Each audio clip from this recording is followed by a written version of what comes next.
And welcome everyone to Fans Talk TNA, which has been brought to you by TNAMecca.com and the Fans Talk Wrestling Podcast. This is episode 1. It was recorded live on October 28th, 2014 on FTWLive.com.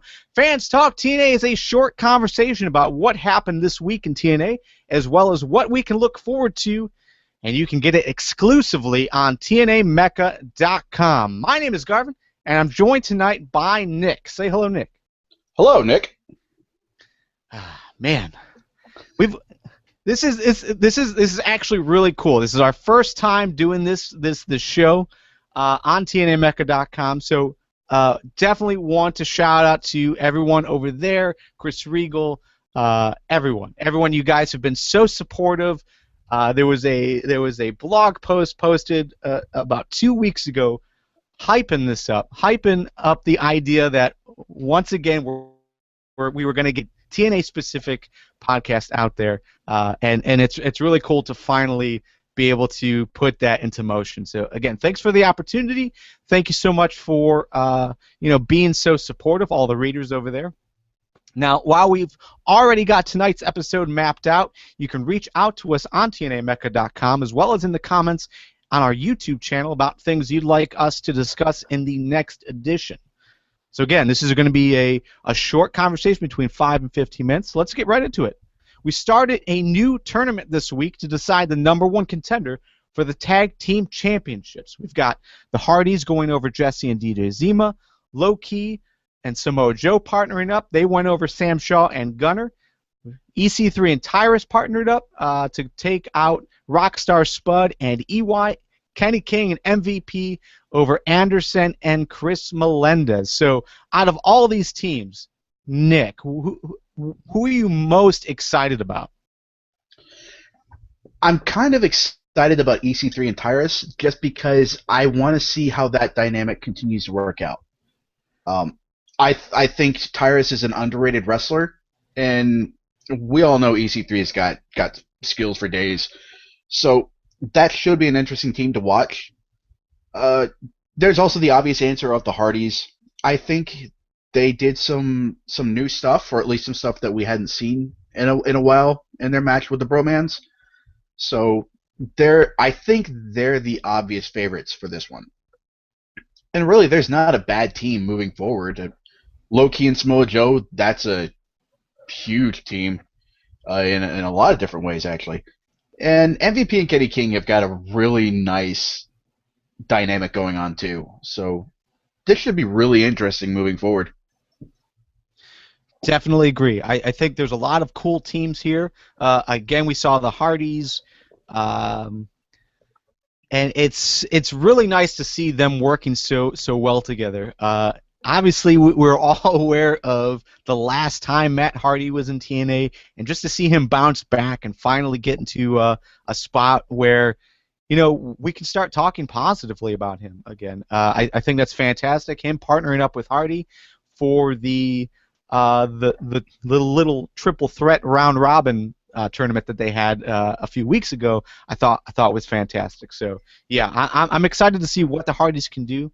But I'm with you. EC3 and Tyrus, I think that's a really cool team, and to me, that's my favorite going in. Just looking at the overall landscape, we can see Samoa Joe and Low Key going to odds because they're both going for the X Division Championship.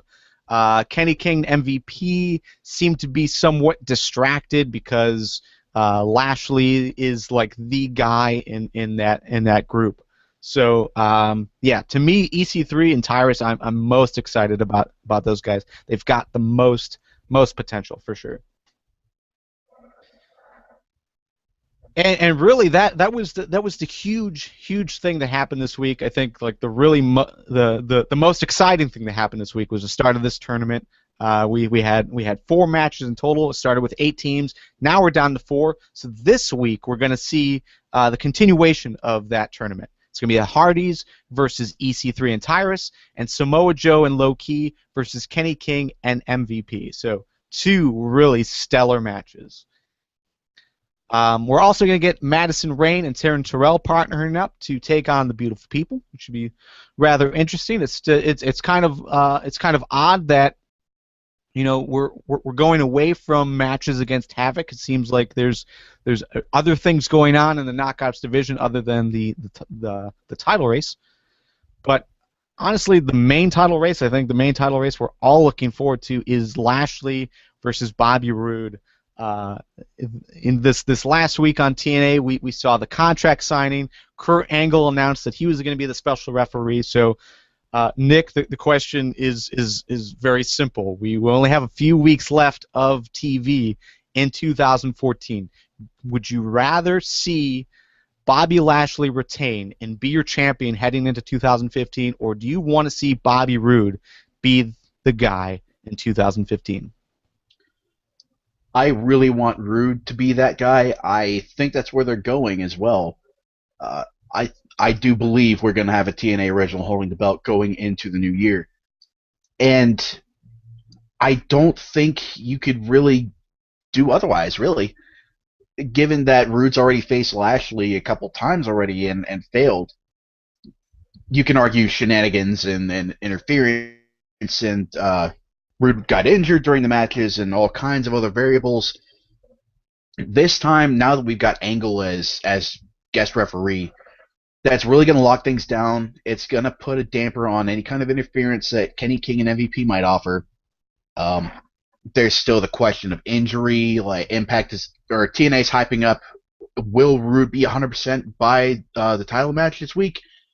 Tune in to find out.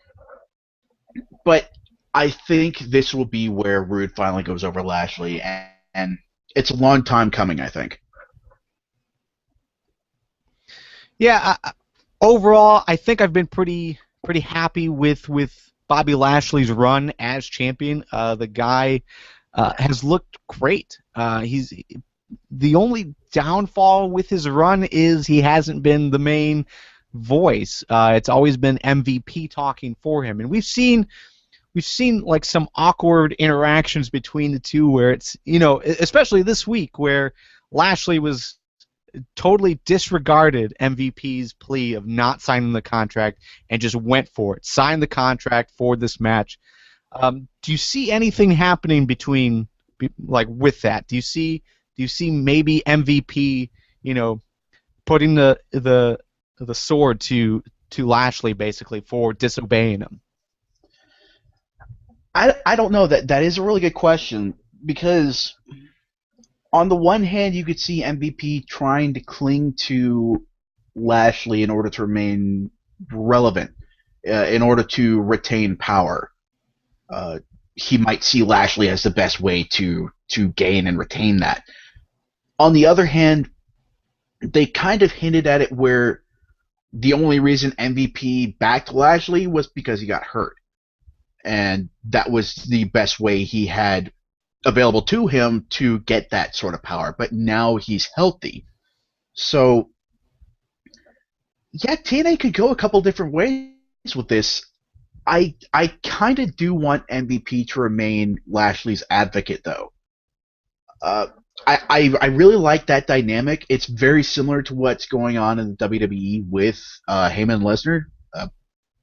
So that sort of relationship appeals to me. The difference being that Heyman is not a wrestler, but MVP is. So MVP can make that power play. So I don't know if I want to pick a direction right now, but either way, I think it'll be very interesting moving forward. What do you think about Lashley's MMA stuff? Do you think that figures in this at all? Into his booking? Yeah, just as far as about his upcoming matches in Bellator. Do you think it makes sense for TNA to take this title off of him so that he can concentrate on that, or do you think that's not even a consideration at this point? Could be. It hasn't seemed to be a hindrance for Lashley so far. I think Lashley is undefeated in Bellator right now. I know he's been in 2 matches, and this last one he won in commanding fashion. He won in the first round. I could see TNA deciding that Lashley doesn't need that sort of distraction, but If we're just gonna go off of history, I'd say that I don't think that'll be a factor. All right, yeah. I'm overall though this feud I think has been fantastic. And yeah, as far as the original question, who do we want to see as the champion heading into 2015? I think we echo most fans, and that is Bobby Roode. Bobby Roode is the most over guy. He's pretty much the best worker there. Every match that he puts on is always entertaining. So yeah, I'm totally looking forward to Roode being the top guy once again. Definitely deserves it. Definitely earned that opportunity. So I'm right there with you. You know, I just thought of this, but we know that Storm's Revolution has been moving up to the forefront in TNA. It main event Bound for Glory, so obviously that's going places. But if Roode wins and becomes champion, do you see him being a target for Storm? Definitely. I definitely see that, and I think that would be very poetic to start 2015 at that storyline in mind. It does seem like that's the direction they're going to go with James Storm. You know, it's not just making Sonata better, it's not just making Manic better, or what we saw this week trying to make the Wolves better, but he is going to try to put himself in a position to better himself. It totally makes sense that this is the direction they're going, especially when he has the backup around him to help him to secure a win over Bobby Roode. So yeah, I think that's a brilliant idea. I would totally be into that. Okay, and that's pretty much it. Again, this is a short conversation between 5 and 15 minutes. That's all the time we have for this week. Again, TNAMecca.com. Post your comments in the blog post. This is going to go up live at midnight Wednesday morning, every single Wednesday. So this is basically your TNA Impact pre-show. So hopefully you guys enjoyed it. Definitely post your feedback and what you guys want us to talk about next week.